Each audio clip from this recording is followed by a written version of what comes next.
All right, you've made it through Unit 1, Chapter 1 and Chapter 2, and now you're here on Chapter 3. All right, Chapter 3 is going to discuss how to create a meaningful lab or practical exercise for your audience. Now, we're not going to go into a ton of detail. This is going to be a relatively short video because lab exercises and practical exercises vary so much in content from one topic to another. So if you're a subject matter expert in addiction recovery, your practical labs or exercises are going to look very different than, say, somebody who's a subject matter expert in digital forensics, right? And we have all of these different kinds of courses that we're going to be offering on Aether Academy, and it's growing all the time. And so I can't tell you exactly how to create a lab or a practical exercise for your student base, but if you're a subject matter expert, you've probably already got a pretty good idea of what that might look like. And basically what it is it's going to be a walkthrough of a process related to your discipline, okay? And it might involve creating simply a bullet point list of step-by-step, like a recipe, and you maybe you're a master chef. Maybe that's the subject matter expert, and your particular class falls under the culinary arts, you know, and you're going to teach us how to cook a bunch of gourmet meals, and each unit's a different gourmet meal. And so we're in Unit 1, you know, how to make gourmet pancakes. I don't know, I'm just making this up as I go. And so the practical exercise would obviously be what would make more sense than to walk your students step by step through the recipe of how to make gourmet pancakes.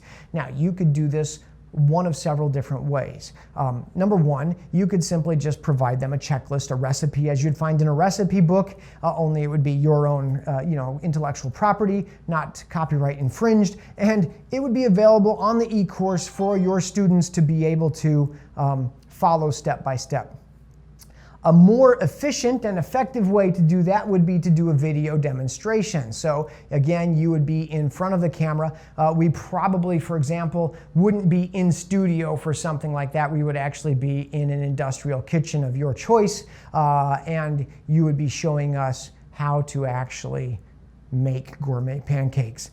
And so that would be another example of a lab, a practical exercise. For more technical things, perhaps, like technology related, maybe I'll be sitting in front of a desk with my computer in front of me.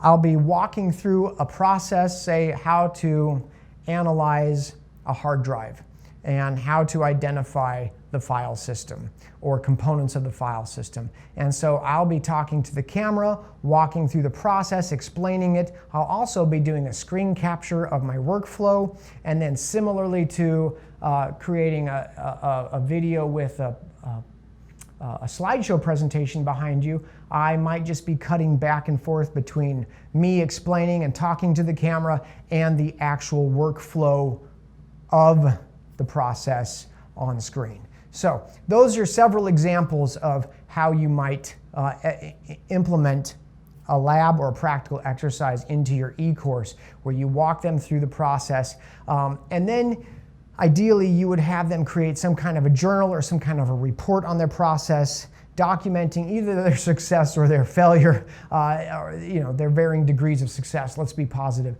So document their varying degrees of success, and then you can critique them if that's part of your teaching methodology or part of the e-course offering that you provide. So that would be our brief presentation, our video lecture on how to produce, create, or design a lab or practical exercise.